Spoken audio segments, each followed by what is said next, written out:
something excited in the garden. My onions are doing amazing, guys. These ones I planted late because I want them for just to harvest the leaves, but they're not doing too well. I struggle with onions. Anytime I grow onions, this is what I have, this is what I get.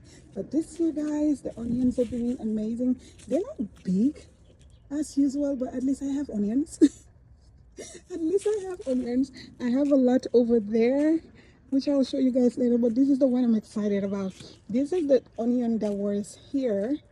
I'll try and insert a video and show you when I just saw them during the when I came out trying to prep my garden, and I saw the onions. They were huge, y'all.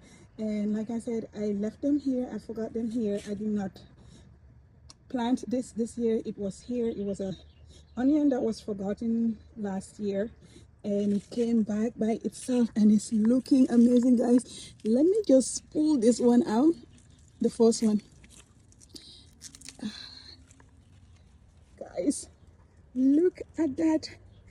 I have not grown onions this big. Like I said, I've always struggled growing onions, and this one, like I said, I planted it last year and didn't harvest them, and it came back by itself, and look how big it is. Maybe I'll do the same with some of them and experiment again. Leave it here till next year. This is, you see the other one? Look at the other one, guys. Let me see if I can move this cucumber so you can see. Look at the other one, y'all. Let's just pull this one out.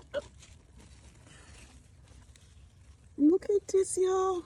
I have two huge onions.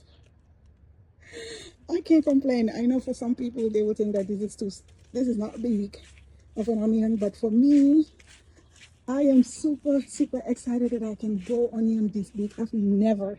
The biggest onions I can say I have grown is that size that you're looking at right there. That size.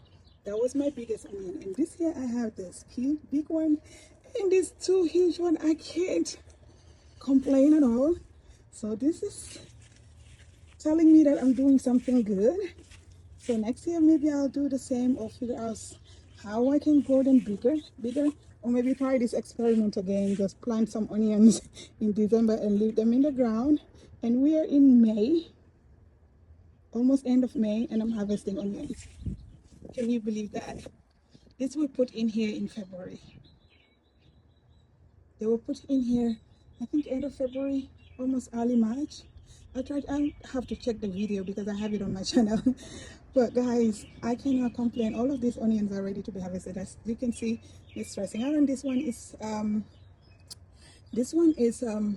flowering. And once it does that, it is really hard to store. And I don't think I'm gonna store this onion for a long time because this is just a little bit of onions. We're gonna go through this in a heartbeat, but I want to be able to at least store them for a few weeks before we can use them. Just hang them and let them dry up a little bit before we can use them. But this one's, it was raining yesterday, so I'm not sure how good it's gonna store. I'm gonna take it in the garage right now and let it dry out, and we'll see. I'll watch it every day and see how it's doing because I don't want to lose it. I still want to use it. Or maybe I will cook it tomorrow when I'm cooking my jollof rice. I can't complain, y'all. I have onions. We got onions in the garden. Can you imagine, for the first time growing onions this big? I am super excited. This is a great feeling, y'all.